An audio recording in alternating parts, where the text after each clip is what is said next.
Praise the Lord. दिन की शुरुआत परमेश्वर के वचन के साथ मैं पास्टर राजकुमार एक बार फिर आप सब प्रिय भाई बहनों का इस प्रातःकालीन वचन मनन में स्वागत करता हूं।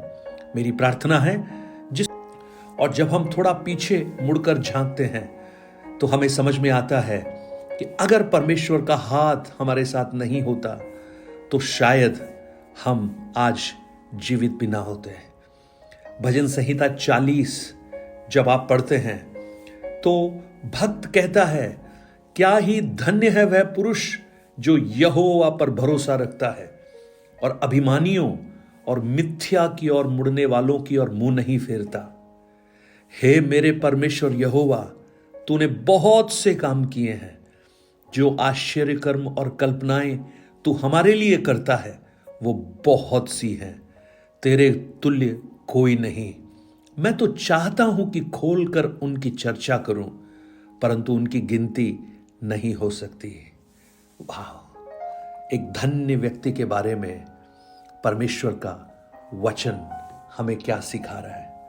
एक भक्त ये कह रहा है, धन्य स्वर्ग की दृष्टि में वो नहीं है जिसके पास बहुत धन, बहुत संपत्ति या बहुत वैभव और ऐश्वर्य हो, लेकिन धन्य वो है जो परमेश्वर पर भरोसा करता है।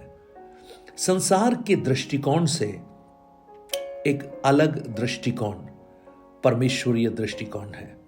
जब संसार में यहां की बातों को ध्यान में रखते हुए लोगों को ब्लेसेड बोलते हैं, लेकिन स्वर्ग की दृष्टि में ब्लेसेड वो है जो परमेश्वर पर भरोसा करता है। अगर हम पवित्र शास्त्र बाइबल में कुछ लोगों के बारे में अगर हम देखें तो हम जान पाएंगे कि उन्होंने अपने जीवन की जो परिस्थितियां हैं, जो आउटवर्ड जो बातें हैं, उन पर ध्यान नहीं दिया, परंतु वो परमेश्वर पर भरोसा रखते थे। उनका जो विश्वास था वो परिस्थितियों पर या उनके प्रतिक्रियाओं पर आधारित नहीं था, परंतु उनका विश्वास परमेश्वर पर था। और चाहे कोई भी परिस्थिति उनके जीवन में आए, वो परमेश्वर पर विश्वास करते थे। आप लाजर को देख सकते हैं। लाजर कौन था? एक गरीब भिखारी, एक धनवान के घर के सामने रहता था। और खाना क्या खाता था?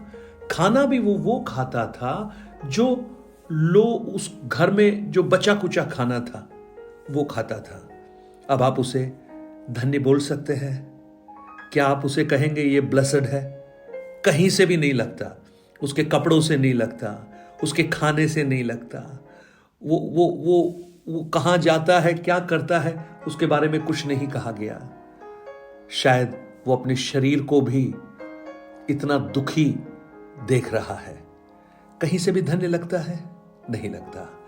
अगर उसकी धन्यता के बारे में उससे बात करेंगे तो लोग पता क्या बोलेंगे? क्या फायदा तू परमेश्वर को पुकारता है? क्या फायदा तू प्रार्थना करता है? क्या फायदा तू चर्च जाता है? क्या फायदा तू प्रभु के लिए दान दक्षिणा देता है? कोई फायदा नहीं। कोई परिवर्तन तो नहीं हुआ ना, तेरा छुटकारा नहीं हुआ ना। लेकिन उसका भरोसा परमेश्वर पर था। और मृत्यु जब होती है तो हमें समझ में आया कि वो व्यक्ति वास्तव में धन्य था, क्योंकि वो स्वर्ग का हिस्से बन गया। आप मोर्देकाई को देखेंगे।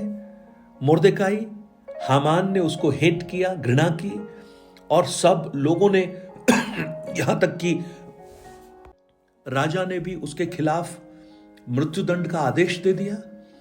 सबने उसे मानो त्याग सा दिया है। क्या आप बोलेंगे उसे, हे मोर्देकाई, तू परमेश्वर को पुकारता है, क्या फायदा है? देख, फांसी का फंदा तेरे सामने है। अब क्या कहेगा? क्या कहेगा संसार? ये धन्य है? हाँ, लेकिन इसने अपना भरोसा उस परमेश्वर पर रखा। इसको सामने फांसी का फंदा दिखाई दे रहा है, सामने हामान का षड्यंत्र दिखाई दे रहा है, राजा की आज्ञा दिखाई दे रही है, मृत्यु का भय दिखाई दे रहा है, लेकिन अनदेखी बातों पर विश्वास कर रहा है, परमेश्वर पर विश्वास कर रहा है। आप एलिया को देखेंगे, उस केरीत में 3.5 साल तक अकेला थकेला पड़ा है। कौवे उसके पास आते हैं और कोई पेट नहीं है उसका।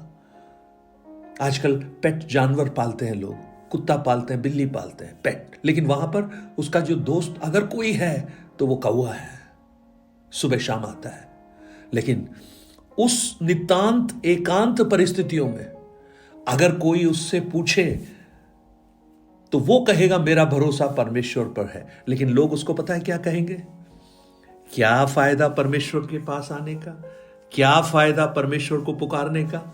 क्या फायदा तेरे परमेश्वर की उपस्थिति में रहने का? कोई फायदा नहीं, क्योंकि ये सब करने के बावजूद भी तू यहां अकेला थकेला पड़ा हुआ है। कौन है तेरी मदद करने वाला? लेकिन उसका भरोसा परमेश्वर पर था। और आप देखेंगे यही एलिया उस कारमेल पर्वत के ऊपर परमेश्वर की आग को प्रकट करवाकर यह साबित करता है कि परमेश्वर जीवित और अद्भुत करने वाला परमेश्वर है। आप हिजकिय्याह को क्या कहेंगे?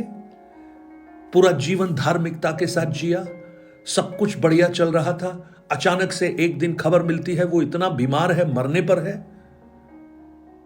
लोग नहीं कहेंगे उससे क्या फायदा परमेश्वर को पुकारने का? अरे क्या फायदा धार्मिकता से चलने का? इससे अच्छे तो दूसरे लोग हैं जो परमेश्वर को नहीं जानते तो भी आशीष को पा रहे हैं। लेकिन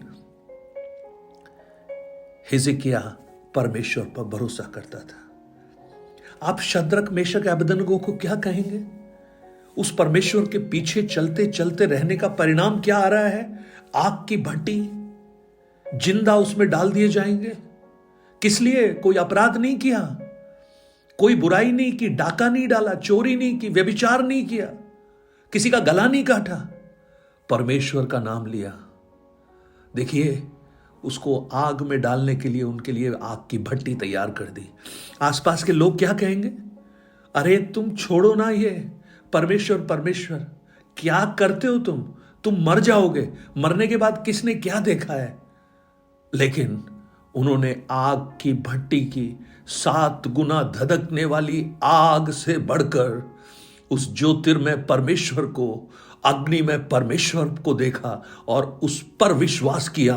उन्होंने ना तो भट्टी की आग पर विश्वास किया, ना राजा की बात पर विश्वास किया, लेकिन उन्होंने परमेश्वर पर विश्वास किया। वाह, धन्य है वे जिनका भरोसा परमेश्वर है। Praise the Lord. धन्य है वो जो यहोवा पर भरोसा करता है। प्रियो, आज मैं और आप जब साल के अंत में खड़े हैं, क्या हम इस बात को एक बार फिर से सोच सकते हैं कि उसने जो आश्चर्य कर्म और कल्पनाएं हमारे लिए की हैं वो बहुत हैं। अगर आप थोड़ा सा मुड़कर देखें तो आप पाएंगे कि परमेश्वर रोज आपको हाथ में लेकर चलाता है, रोज। और आप धन्य इसलिए नहीं हैं कि आपके पास संसार का बहुत कुछ है, लेकिन आप धन्य स्वर्ग की दृष्टि में इसलिए हैं क्योंकि आपने अपना भरोसा परमेश्वर पर रखा है। संसार और संसार की बातें यहीं पर रह जाएंगी, यहीं पर खत्म हो जाएंगी। गाड़ी, घर, पद, ऐश्वर्य, वैभव, सब कुछ यहां समाप्त हो जाएगा। लेकिन अगर आपका भरोसा परमेश्वर है तो लाजर चाहे संसार में घटी में रहता हो, शारीरिक तकलीफ में रहता हो, तो भी वो स्वर्ग में पहुंच जाएगा। एलिया चाहे अकेला हो, नितांत एकांतवास में हो, तो भी स्वर्ग में जीवित ही उठा लिया जाएगा। कितना अद्भुत है परमेश्वर पर भरोसा करना और उसके उपकारों को स्मरण करना। ये बचे हुए चंद दिन जो इस साल के हैं, उसमें हम और परमेश्वर के उपकारों के लिए धन्यवाद दें।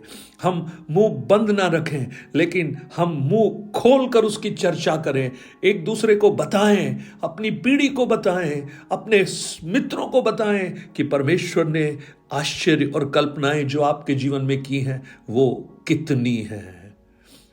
भजनकार कहता है, मैं तो गिन भी नहीं सकता, मैं आपको कहूं, मेरे जीवन में भी मैं गिन नहीं सकता। रोज वो हमें चलाता है, रोज हमारा हाथ पकड़ कर ले जाता है। उसके तुल्य और कोई परमेश्वर रह ही नहीं।